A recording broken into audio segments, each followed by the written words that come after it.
Joe Leon. He's been doing this for over 25 years. He has a background in GKD, a bunch of different stuff. So, give it to him. What about? This is going boy. 2 weeks. I've been training for almost 5 years. He's been doing it for like 2 weeks, and he's way better than me. So kind of like jiu-jitsu here. Yeah. I have no friends.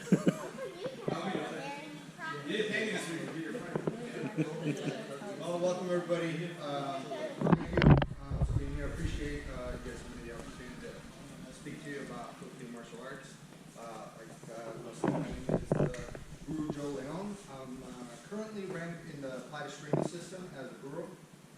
Guro just means instructor as far as our system goes. So within Applied Escrima, its techniques are based on a specific system called the Linton Lock, which focuses on single stick. Today we are going to be demoing a little bit of that, but I wanted you guys to kind of get a little taste. If you've never seen Filipino martial arts, or you're not aware of what Filipino martial arts is, we're going to go through and kind of show a lot of the different aspects in Filipino martial arts. Some people call it Kali, some people call it Arnis, some people call it Escrima. Kind of depends as far as which system you're talking about, what part of the Philippines you're talking about. There's just different regions, different schools called, but all those names pretty much refer to a system based out of the Philippines that primarily uses weapons, not all the time, but oftentimes it is a weapon-based system. You guys see these sticks? They're not very good weapons, to be honest. These things break very easily, but we use them as a tool to teach us how to move in space and time as we wield weapons, and how that is actually transfers into short-range weapons in the hand, and eventually like standard grappling. So we're going to try to close the loop. We're going to go with like double stick, single stick, stick and knife, knife versus empty hands, things like that, and then finish off with empty hands, showing you kind of how it all comes full circle. If you guys have any questions on anything, I welcome them. Hopefully I can answer them to the best of my ability, and if I don't know, I'll let you know. But, I know. You guys all have the same question. Does this really work in a real situation? It depends how good you are. Right? Just like everything else that you train, how proficient you are at this will mean a better chance of being focused off in a real life situation versus if you don't. So, fine. So we're going to start off first. Go ahead and grab double stick. And his name's not actually Golden Boy, his name is Chris, so if you can rehook him as well. So we're going to start off demoing double stick. A lot of people say, hey, well, you know, when are you going to actually be walking around carrying two sticks? This fine. Well, you might not. But these double sticks are a great way to start training certain movements that you're going to be using throughout all kinds of different systems. So when I talk about systems, I'm not a big fan of the word style, but systems, when I say it in that term, it just means different styles of movement. So we can start off with simple movements, such as going down the X. And what we do is we draw an X going down like this. No static, no footwork.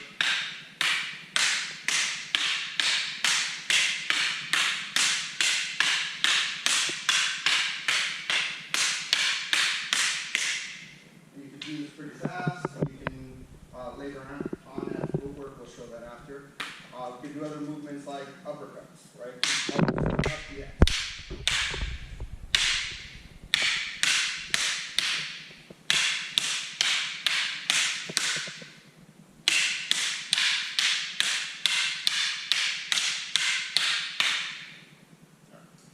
So that's going down the X, going up the X. Now we can do a high strike to the head with a pull through, a low strike, say to lower extremity, it could be the knee or the ankle, and a retraction, and then across the top. So up high, low, high.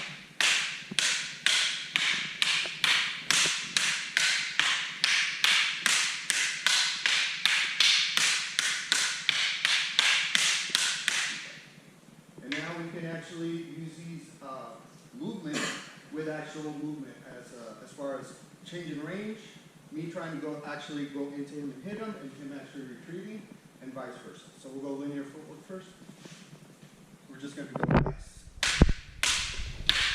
the X, elbow high, step, back to X, step forward, up the X.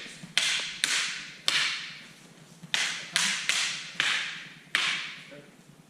And now you're learning how to actually do the striking elevation change as you're moving within space in permanent distance. We can utilize other types of footwork. Instead of actually taking big steps going into the person's range, we can actually range across. So we'll do female, okay, down the X.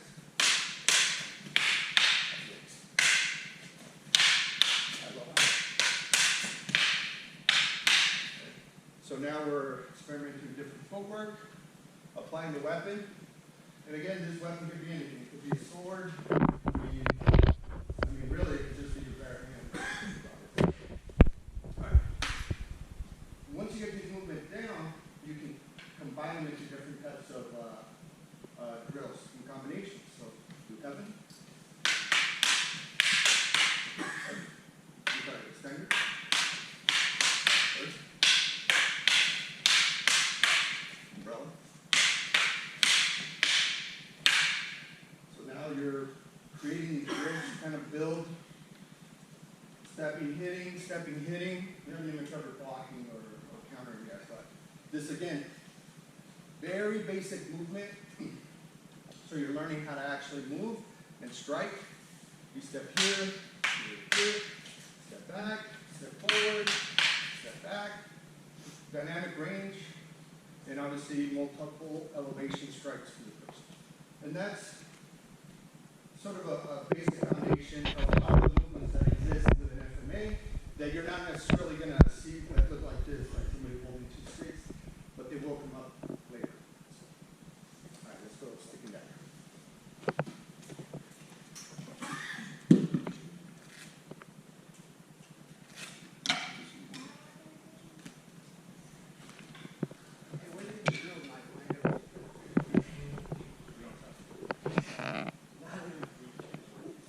So, another question. We're going to wind up with a stick and a knife, finding somebody again. This is what we call building attributes. So within these drills, you have the ability to build an attribute. An attribute is just a movement that you can make in a very specific way. And as you make that movement, it leads to more opportunities to follow up with something else. So, this.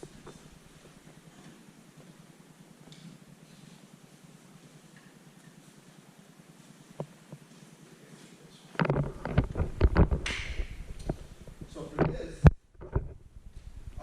we can utilize the blade, not so much as like a cutting, right? Because again, like I said, when are you ever going to actually use a blade like this? The blade is a teacher. It teaches you how to use this and focus on the hand, having a very specific task. In this instance is touching the arm. So we'll do 10, 1 through 8. So here, if we hit, I can come through here and cut. This is what we call more of a mid-range. We can go long range.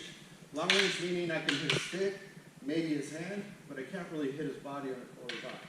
Mid-range, now is I can hit his arm, his stick, and I can also reach the hand. And then close range is when I come in here and I'm able to actually, my hand is actually able to touch his body and his head. So right now we're working at mid-range.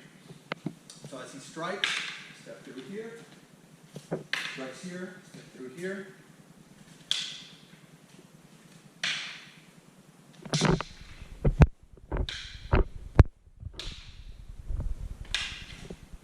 So now this is the concept,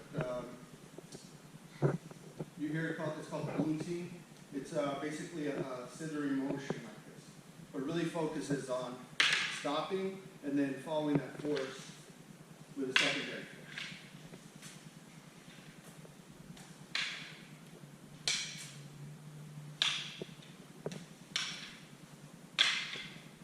Okay. And again, this is not necessarily the way you would address this kind of striking, but it is teaching you a very specific skill set. So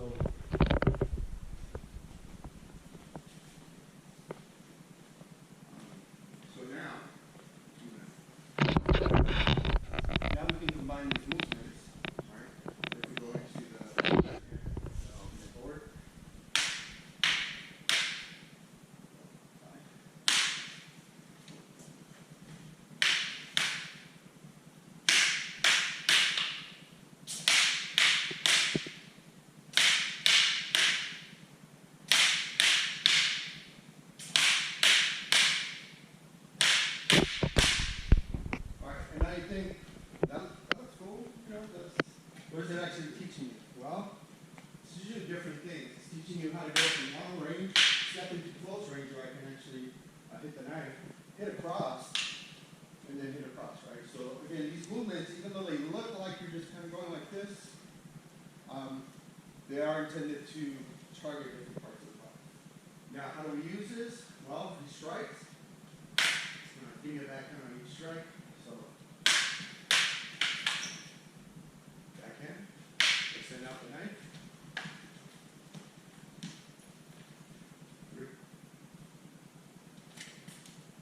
Backhand.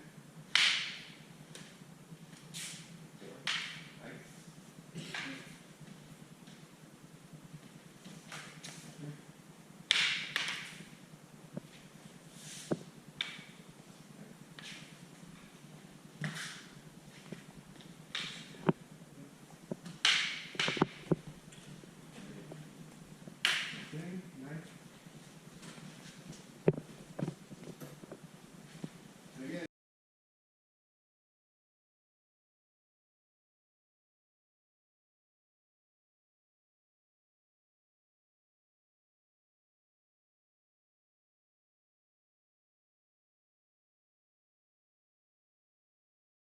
there's a barrier, we remove the strike. There's a barrier, we remove the strike. And we continue to do this, removing obstacles until the target is there.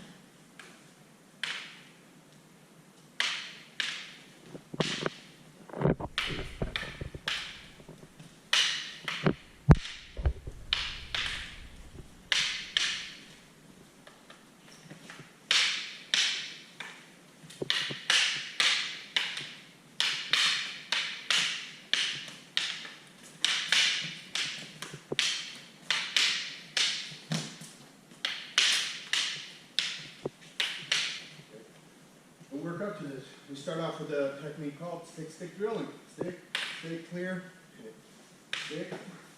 Stick, clear, hit. Then move to stick hand. You address the stick, you address the hand, you address the stick, you address the hand, and hit. Address the stick, address the hand.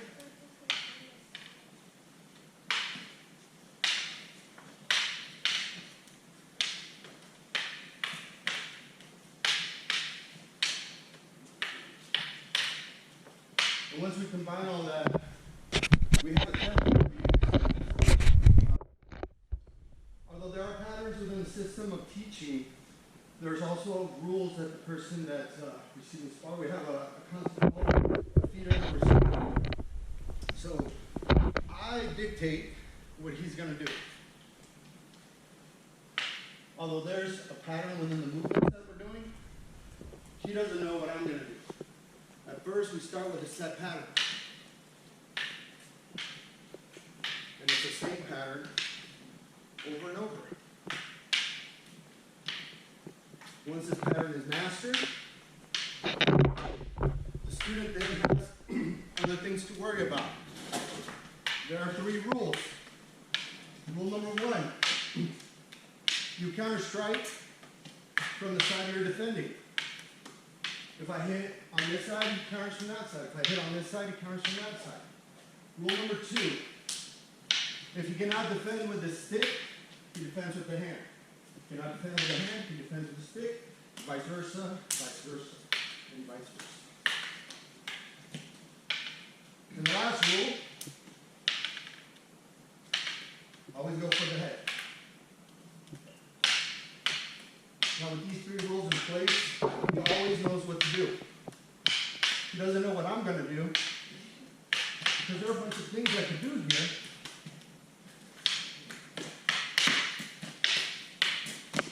But he responds exactly the same way every time.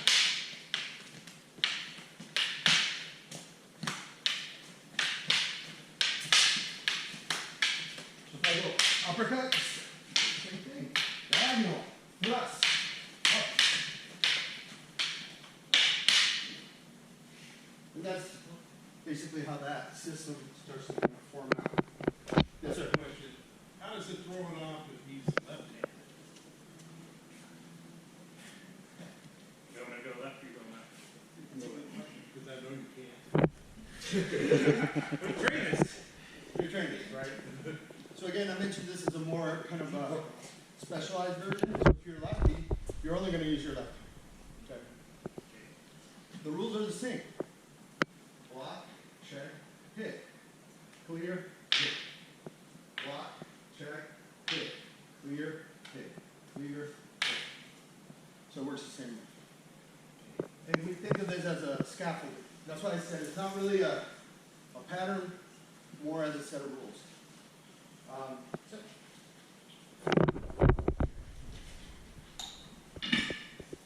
within the scaffolding, the base shape, we can interject other things. So now as we come in and we're comfortable in the pattern, we can go into things like disarms, trapping, or other lever points that we could use. But always staying within the flow so you get maximum reps.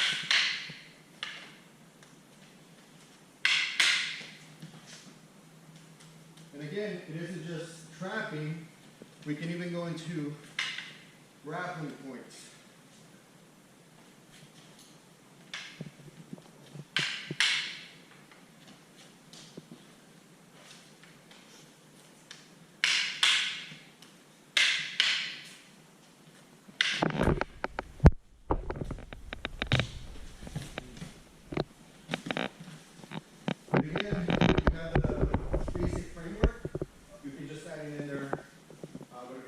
Sort of like a recipe for cake.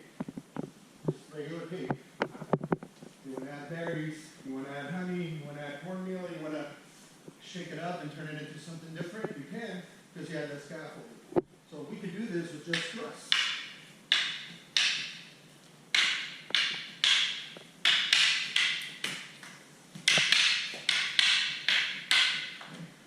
We can do this with just berries.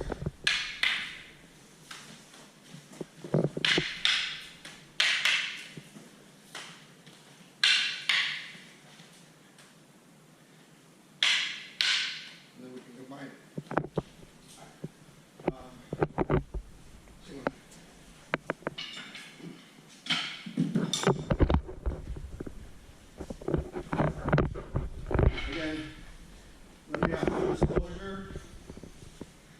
You're very hesitant when I teach knife. Please understand, defending the blade is probably one of the hardest things anybody could do. This is something I don't recommend anybody ever try.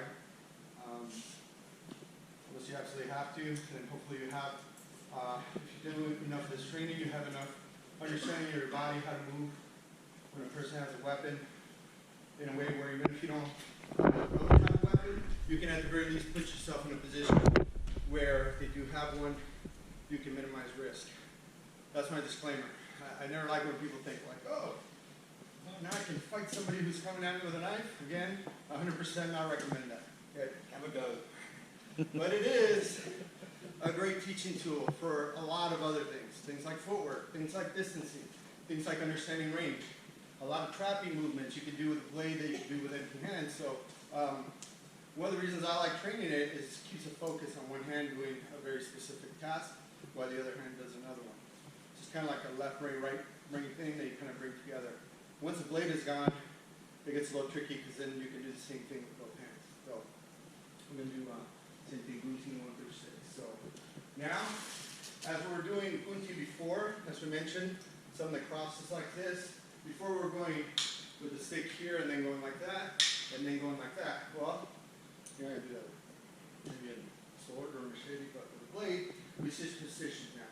Now instead of hitting here, the blade hits here, and we come on the other side like that. The blade stops the arm, and we come.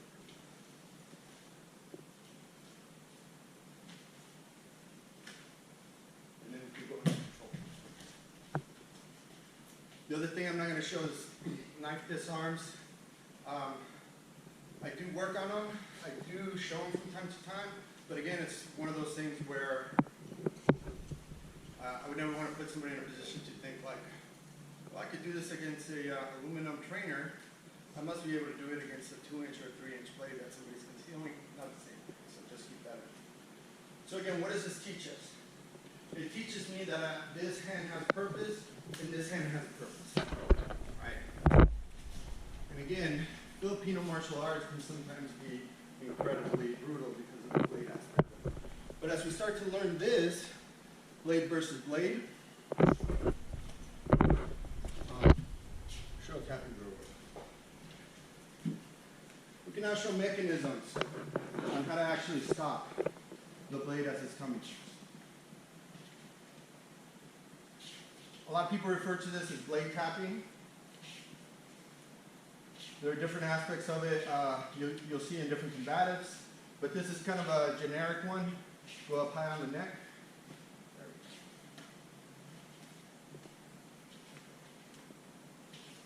And see how he's constantly keeping his hands out like this? This is to protect your vascular system. I'm going to show you guys a little bit of shielding. Where you can shield here, you don't have a lot of vascularity here. So if you get cut across here, it's better than if you get cut inside. All right, thank you. All right. So, what's the practical use of this? If he's coming here, and I have this nice little coordinated system here, that I know where it's coming and all that, well, that's great. What it's doing is building structure in my body so I understand how to move within his range. But there's a saying in knife tap. You tap a blade once, you're good. If you can tap a blade twice, you're lucky. And if you tap it a third time, you're probably going to be dead. So it is one of those things that you have to take with a grain of salt. But what does it actually teach me? It teaches me that if he's bringing this blade towards me, I create distance here so I can at least push it away. If he follows this line down to my abdomen here, I can maybe come here and do some kind of attachment. This is a lot better. This. Okay, you guys grapple something? You guys grapple, right? Yeah. Over here? Yeah. You understand that controlling someone's limb, especially in a situation where you don't want this to move close to them and be able to control them. Now, again, what does that look like? Oh, I'm not going to hit you in the eyes. Anywhere he brings a thrust towards me, ideal. And this is an ideal situation, right? Assuming that I see the blade, that maybe I have the option to run, and maybe this guy's not too fast, maybe he's drunk or something. That would be ideal if I had to have a blade encounter. If he's trained, there's not going to be much I'm going to be able to do, but in this scenario, here's how we can use it. He comes in, I can jam down like this, and hit up high, and then hopefully get away. If I can't, then you jam, and again, the idea is that if he's coming with enough momentum and I'm able to jam, he might hit the outside of my leg instead of my abdomen or anywhere near. I know, I wish I could tell you guys, some knife will just go flying out, but reality is it could potentially go here. If he goes up high, then I can cover here and maybe attach here. Now, blade arts transfer directly in. So how do I use this now and then? Well, we discussed gunting, we discussed stopping and passing the weapon through. We've even discussed as you pass something, you insert a weapon in. So all this comes to play in the hand aspect. The first one would be what we refer to as a split entry. Right? As he throws a punch, right, I can come in and deflect here, and then this hand comes in for whatever reason. Okay? The reason it's a split entry, I'm on the outside here, I'm on the inside here. Now from here, you just have a split second, that's all it is. So throw jabs.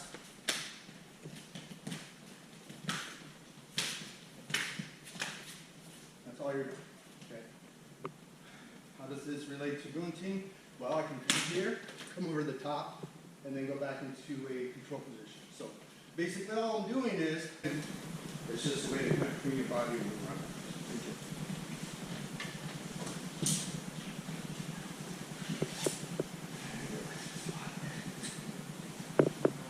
All right, so we went double stick and dagger. Now we're going to go into something a little bit more specialized. And this is section, I'm going to show you how to run the limb block systems. Show the system I'm Guro, which is Escrima. And we're just going to do a little demo. Okay.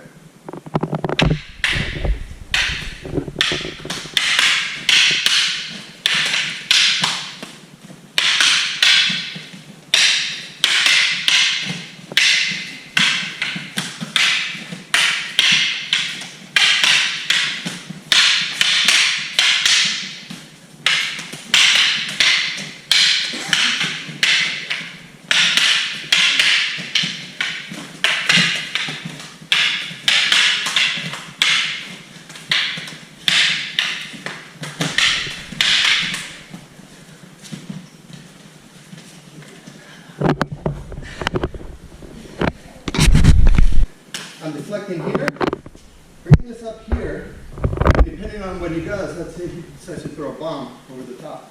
Boom, I have this here, and again I go into a control position here, or possibly something. It all depends what he gets. So again, boom, we come here. If I come over the top, he bombs. I can now come here. This is an elbow to the face. Control here, knee to the head. If he fights me and I can't, right, I can go to this.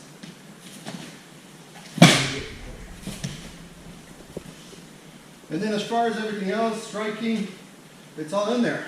Boom. Straight up the middle, jab cross.